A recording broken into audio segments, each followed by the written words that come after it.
Hello everyone, welcome back to a new video. आज हम लोग बात करने जा रहे हैं G20 के बारे में।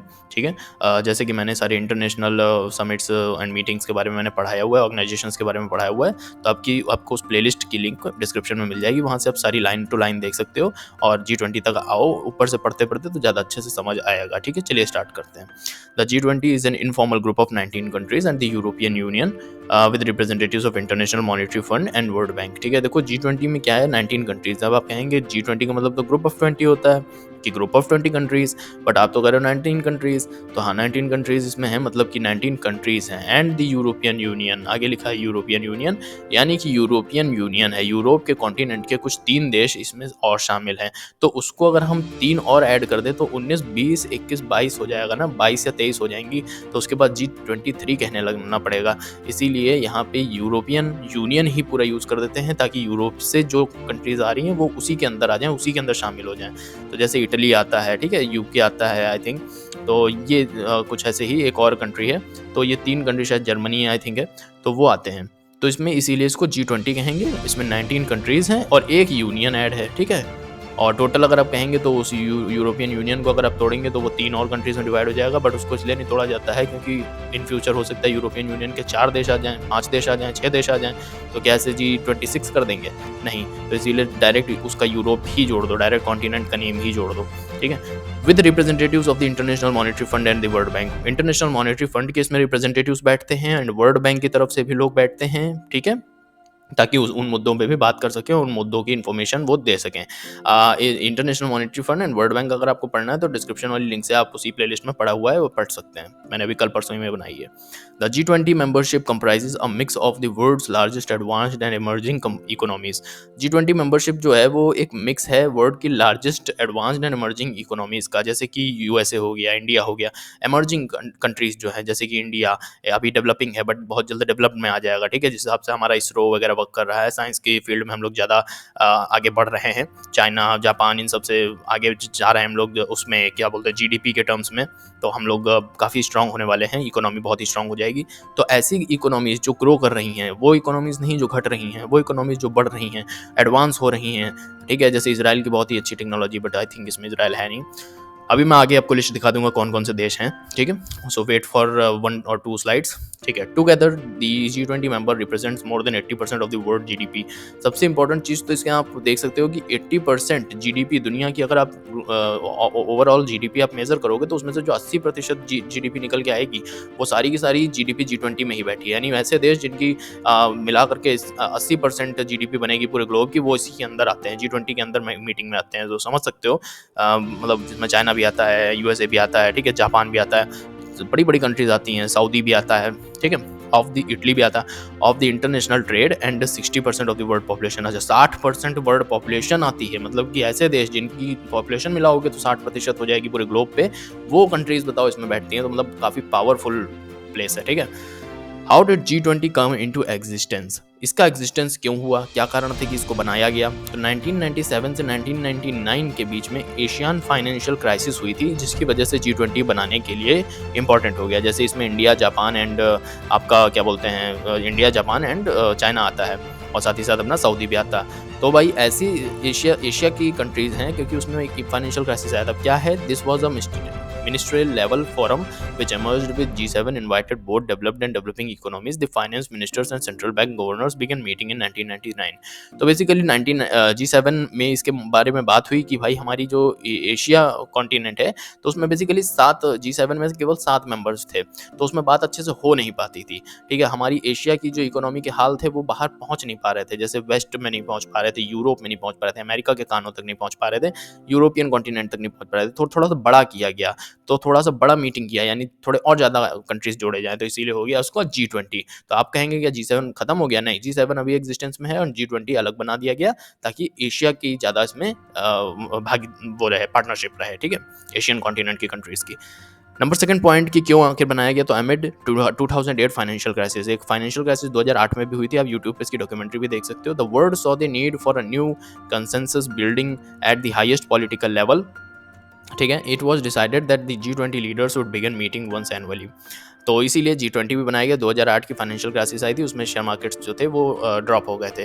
तो basically housing market I think उस टाइम पे क्रैश हुई थी तो अमेरिका की, तो उस वजह से यहाँ पे निर्माण हुआ कि एक पॉलिटिकल लेवल पे एक थोड़ा मतलब ज़्यादा कंट्रीज इसमें ऐड करी जाएँ, थोड़े ज़्यादा लीडर्स आ जाएँ, ताकि हाँ ऐसी बड़ी-बड़ी फाइनेंशियल क्राइसिस जो है वो ना हो सके in future. Number third point है to help prepare these summits the G20 finance minister होते हैं एंड सेंट्रल बैंक गवर्नर्स भी इसमें बैठे होते हैं, continue to meet on their own twice a year. अच्छा, G20 की मीटिंग क्या होती है, साल में एक बार होती है, सेकंड पॉइंट में लिखा है, ठीक है। बट इसमें क्या किया इन लोगों ने, G20 के जो सेंट्रल बैंक मिनिस्टर्स होंगे, गवर्नर्स होंगे, फाइनेंस मिनिस्टर्स होंगे, ये चाहें तो साल में 2 बार अपने आप कहीं भी मिल सकते हैं, ठीक है। G20 जरूरी नहीं बुलाएं। They meet at the same time as the international monetary fund and the world bank.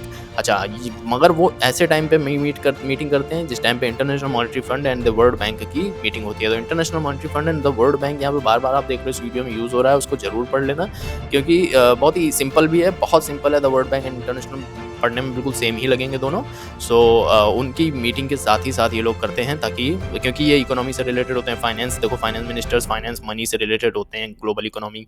Central banks governors भी उसी से रिलेटेड होते हैं, जैसे IMF हो गया भाई। तो इसके मीटिंग जो है ये लोग उसी टाइम कर लेते हैं जब international monetary fund and the world bank की मीटिंग चल रही होती है, ठीक है। हाउ G20 वर्क्स, G20 का वर्क कैसे होता है, कैसे वो काम करती है, क्या प्रोसेस है। The work of G20 is divided into 2 tracks, बस 2 ही ट्रैक्स हैं इसमें। Number one is the finance track, comprises all meetings with G20 finance ministers and central bank governors and their deputies, ठीक है। द फाइनेंस ट्रैक में क्या होता है, comprises all G20 finance minister, यहाँ पे फाइनेंस मिनिस्टर्स बैठते हैं। जो फाइनेंस ट्रैक होती है, इसके अंदर फाइनेंस मिनिस्टर्स जो होते हैं वो वर्क करते हैं। पहले में फाइनेंस मिनिस्टर वर्क करेंगे। Meeting several times through out the year, they focus on monetary and fiscal issues. ये लोग क्या करेंगे कि भाई G20 है, ठीक है, G20 होगा एक साल में एक बार, ये लोग क्या करते हैं कई बार मिल लेते हैं, जब जरूरत पड़ती है तब मिल लेते हैं, अपना G20 को बाईपास करके कहीं भी मिल लेते हैं। G20 के फाइनेंस मिनिस्टर्स मिल लेते हैं और फाइनेंशियल इशूज़ और मॉनेटरी इशूज़ जो होते हैं उन पे अपना बना लेते हैं, डॉक्यूमेंट्स एंड लिख लेते हैं। Financial regulations ETC। Financial regulations, जैसे फाइनेंशियल रेगुलेशंस का मतलब है यही सब, ट्रेड डेफिसिट ना हो जाए, और साथ ही साथ जो क्या होता है उसको, डॉलर का दाम और रुपीज़ का दाम जो है वो भी कभी कभी गड़बड़ होने लगती है उसमें भी। तो वो भी देखने के लिए इंटरनेशनल मॉनिटरी फंड बैठा होता है, जैसे कि मैंने उस वीडियो में पढ़ाया था।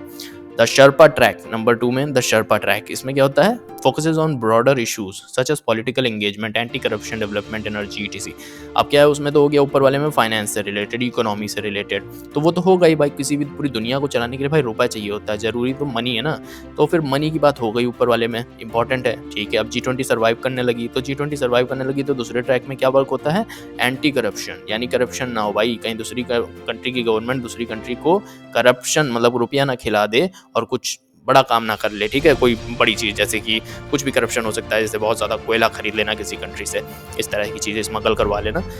डेवलपमेंट, एनर्जी, अब एनर्जी का डेवलपमेंट करवाना यार, किसी तरीके का डेवलपमेंट, जैसे इंफ्रास्ट्रक्चर, हॉस्पिटल्स देना, फायर ब्रिगेड्स, ठीक है, फायर फाइटर्स एंड जैसे पाइपलाइन बिछवाना, ठीक है। जैसे कि मान लो अफ्रीका है तो वहाँ पे पाइप की बहुत कमी है, पानी की बहुत कमी रहती है, पाइपलाइंस नहीं ठीक से बिछी हुई हैं, और साथ ही साथ वहाँ पॉवर्टी भी है, तो उस पॉवर्टी को भी दूर करो। शिक्षा की बहुत कमी है, तो शिक्षा को भी दूर करने के लिए इसमें काम होता है। मतलब शिक्षा को लाने के लिए, दूर नहीं, शिक्षा को लाने के लिए, शिक्षा को बढ़ावा देने के लिए इसमें काम होता है। Each G20 country is represented by it's Sherpa who plans guides. अच्छा, जो भी G20 की कंट्रीज हैं उनका एक रिप्रेजेंटेटिव होता है, ठीक है, बाय इट्स शर्पा, ठीक है, अपनी शर्पा से वो रिप्रेजेंट किया जाता है। मतलब शर्पा का मतलब है representative. Who plans guides implements ETC, जो कि प्लान बनाएगा, गाइड करेगा, इम्प्लीमेंट करेगा अपनी कंट्री की तरफ से, okay. On behalf of the leader of their respective country, देखो लिखा हुआ है on behalf of the leader of their respective country. अब जैसे PM या प्रेसिडेंट तो जाएगा नहीं भाई, डायरेक्टली उठ के चल दिया, अगर नहीं जा पा रहे हैं तो फिर उसकी तरफ से रिप्रेजेंटेटिव भेजा जाता है।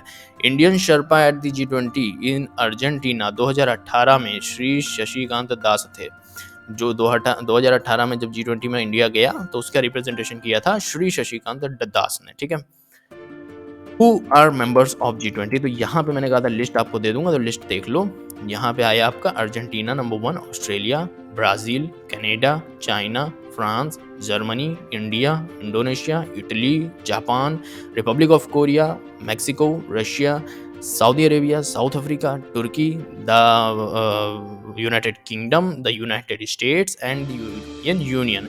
यूरोपियन यूनियन इसलिए कह दिया गया क्योंकि उसमें 3 ऐसी कंट्रीज़ हैं, बल्कि वो यूरोपियन यूनियन के में आई थिंक इसमें खुल चुके हैं। इटली शायद इसमें आ चुका है, तो आई होप कि यूरोपियन यूनियन इसमें नहीं होना चाहिए था। खैर आप गूगल से भी देख सकते हो, बट यूरोपियन यूनियन सही लिखा है, ठीक है। G20, ठीक है।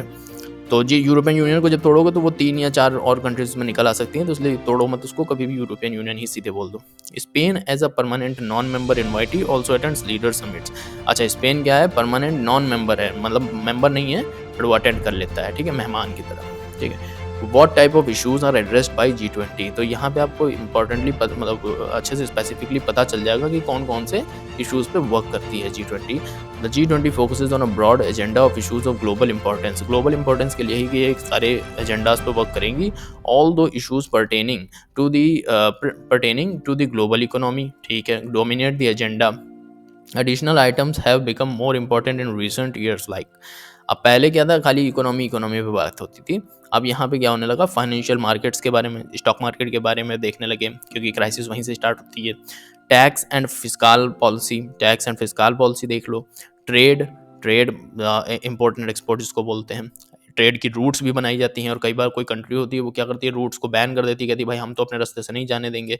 तो उसके लिए भी भाई एक जगह पे मीटिंग की जाती है और पॉलिसी बनाई जाती है कि भाई ऐसे में हम क्या करेंगे, अगर कोई रोक लेता है हमारा जहाज तो हम क्या करेंगे। तो उसमें भाई अगर कह दिया कि ऐसे में हम लोग अटैक करेंगे, तो फिर G20 वाले सब रेडी हो जाएंगे, ठीक है भाई फिर अटैक करेंगे। या उन लोगों ने कहा कि हम लोग पीसफुली रास्ता निकालेंगे, तो पीसफुली रास्ता निकलेगा। एग्रीकल्चर, खेती को बढ़ावा, भाई खेती नहीं होगी तो पूरी दुनिया में सब्जियां और खाना कहाँ से पहुंचेगा। एम्प्लॉयमेंट पे बात करती है। एनर्जी, एनर्जी न्यूक्लियर एनर्जी या कोल एनर्जी, ठीक है, बिजली। फाइट अगेंस्ट करप्शन, ठीक है। Advancement of women in job market, बहुत बढ़िया। 2030 एजेंडा फॉर सस्टेनेबल डेवलपमेंट, 2030 में एक सस्टेनेबल डेवलपमेंट वाला एजेंडा इनका चलता है, ये बात सही है, तो ये मैंने हाल ही में देखा था।